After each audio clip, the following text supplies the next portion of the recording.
Olá, IPCA! Hoje é sexta-feira, dia 30 de maio de 2014. Nós estamos juntos há 663 dias lendo a Bíblia e hoje leremos os capítulos 30 e 31 do segundo livro das Crônicas. Nós interrompemos um pouquinho a leitura de Isaías para ler o que temos de informação histórica a respeito do período em que Isaías profetizou. Então, lemos os primeiros capítulos, os primeiros 35 capítulos de Isaías, onde, falando profeticamente, ele exorta a nação de Judá a confiar no governo de Deus e a não se valer do socorro humano oferecido pelas demais nações, porque Deus governa todas as coisas e dirige todas as coisas, e todos, tanto o povo de Judá quanto todos os demais povos do mundo, estão debaixo do governo de Deus. Nós vamos ler amanhã os capítulos 36 e 37 de Isaías, que nos contam uma história extraordinária, que ilustra o livramento que o Senhor vai proporcionar a Judá quando o rei Ezequias decide confiar no Senhor. No entanto, não era apropriado que lêssemos essa história sem antes nos voltarmos aos antecedentes históricos. E por isso lemos no dia de ontem o que aconteceu com o Reino do Norte, que foi levado em cativeiro pelos assírios. Afinal de contas, o rei Oséias, do Reino do Norte, foi buscar apoio do Egito, coisa que Isaías condenou tão claramente, e acabou sendo derrotado pelos assírios. E lemos que, por esta época, um pouquinho depois da queda do Reino do Norte, na verdade, Ezequias está assumindo o trono de Judá, e ele então está promovendo reformas religiosas importantes e desfazendo a impiedade que o seu pai Acás havia instaurado. Você se lembra que no capítulo 7 de Isaías, Isaías está falando com Acás e instando Acás a confiar que Deus vai livrar Judá. Mas Acás não quer saber disso. E você lê em Reis e em Crônicas que Acás, na verdade, queimou seus filhos aos deuses pagãos, que na verdade ele fechou as portas do templo, e a gente viu isso lá no capítulo 28, e no capítulo 29 nós vamos ver o começo da reversão dessas medidas tão más da parte de Acás por parte do seu filho Ezequias, que é um dos reis mais elogiados do Reino do Sul de todos os tempos. Ezequias exibe de fato grande fidelidade. E nos capítulos 30 e 31 do segundo livro das Crônicas, nós estamos vendo que, depois de reformar o templo, Ezequias quer inaugurá-lo com uma grande celebração da festa da Páscoa. E ele então manda cartas que são levadas para o povo de Efraim e Manassés, ou seja, para o que sobrou do Reino do Norte depois daquela faxina que os assírios haviam feito por lá, instaurado ali inclusive gente de todos os lugares, o que deu origem à formação do povo que veio a ser conhecido como os samaritanos. É fato, essas coisas todas aconteceram. Samaria caiu, os assírios levaram muitos cativos, trouxeram gente de outros lugares para lá. Mas ainda havia muita gente lá no Reino do Norte que era do povo de Deus. E para essas pessoas, Ezequias manda cartas dizendo: venham, vamos adorar.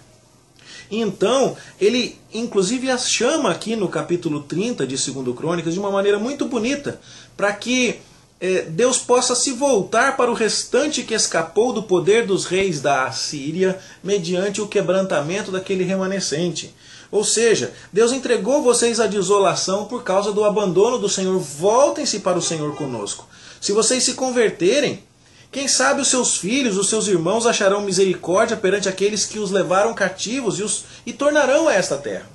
Ou seja, há um arrependimento muito bonito da parte de Ezequias, que reinaugura o templo, reconsagra o templo e convida aquelas pessoas sofridas do Reino do Norte para se voltarem ao Senhor no templo que está em Jerusalém, capital de Judá. E quem sabe assim Deus não terá compaixão daqueles que já foram levados cativos. Quem sabe assim Deus não mudará a sorte daquilo que sobrou do Reino do Norte.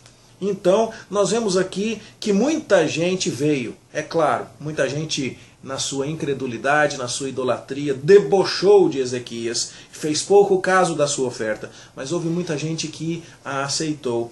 E então, você tem a descrição de um grande avivamento religioso nos dias de Ezequias. O verso 26 do capítulo 30 diz que houve grande alegria em Jerusalém, porque desde os dias de Salomão, filho de Davi, rei de Israel, não houve coisa semelhante em Jerusalém. De fato, é um momento de glória no templo, é um momento de restauração da religião de Israel. E o que nós vamos ler amanhã sobre a preservação de Ezequias, apesar da ameaça muito pavorosa dos assírios, está profundamente conectado a isso aqui. Ezequias foi um rei que se voltou para o Senhor.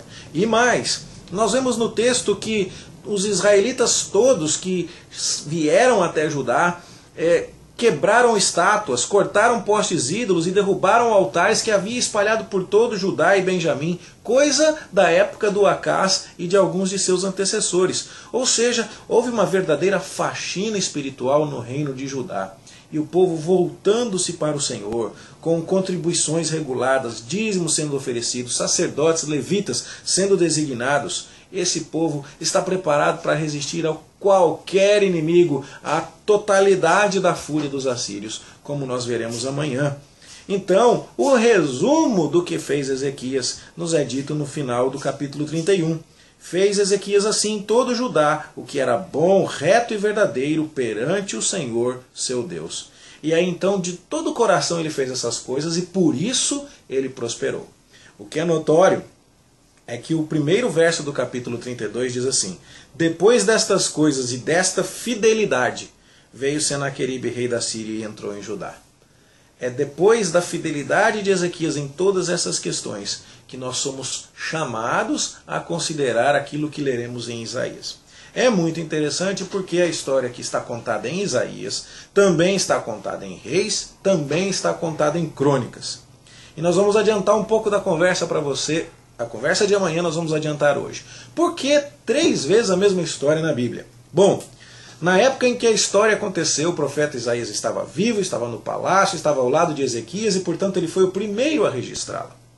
Então ele registrou como parte da sua mensagem. Jeová é a salvação, vocês podem confiar no Senhor. Ezequias é a prova viva disso. Os assírios tentaram vencê-lo e o Senhor venceu os assírios por ele. Jeová é digno de confiança. A história está registrada nos dias de Isaías.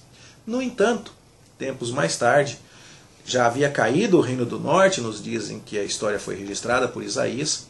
Um historiador sagrado que nós não sabemos quem é, autor do livro dos Reis, vai recontar a história do Reino do Norte e do Reino do Sul, que já havia então sido levado em cativeiro para a Babilônia, para mostrar que foi na queda da nação, no pecado da nação, que o cativeiro se apresentou como consequência necessária. E era preciso então que o povo se arrependesse. E então Reis vai contar a história de Ezequias, a história dos assírios, com um foco de restauração, de arrependimento da nação. Tempos mais tarde, o povo voltará do cativeiro e precisará reconstruir a sua vida. E essa história vai ser contada novamente, agora pelo cronista, com o objetivo de encorajar as pessoas a confiarem no Deus que se mostrou digno de confiança lá nos dias de Isaías, na história que já havia sido recontada pelo escritor de Reis. Cada uma dessas histórias, dessas versões da mesma história, versões que não são contraditórias, mas são complementares e cada uma tem um objetivo específico, vai nos apresentar detalhes diferentes, não divergentes, da mesma história, para tentar cada uma a seu momento aplicar o que ocorreu à mensagem que precisava ser proclamada na sua época específica. Então, você vai ler comigo amanhã esse relato em Isaías, em Reis e em Crônicas. E nós vamos tentar muito rapidamente, é um exercício bastante complexo, ver como foi que esse mesmo fato teve impacto nos dias de Isaías, na época do exílio e na época do retorno do exílio, e por que, então, recontada 3 vezes, essa história tem um poder tão maravilhoso para o povo de Deus em cada uma dessas épocas e tem para nós até os dias de hoje. Eu espero que essas considerações te ajudem a entender. Pastor, por que tem 3 vezes essa história na Bíblia? Dada a sua grande importância. A primeira delas, quem a registrou primeiro? Isaías. Quem registrou depois? Reis. Quem registrou por último? Crônicas. Por que cada um deles resolveu registrar a história com particularidades específicas? Amanhã a gente conversa, amanhã a gente aprende. Por hoje, o importante é lembrar, Ezequias foi fiel, desfez muitas das coisas erradas que o seu pai Acás havia feito. Ele confiou no Senhor, ele foi fiel. E então, a partir disso, o que nós vamos ver é aquilo que nós leremos amanhã, se Deus nos permitir. Por hoje é isso. Bom estudo para você e até amanhã, se Deus quiser.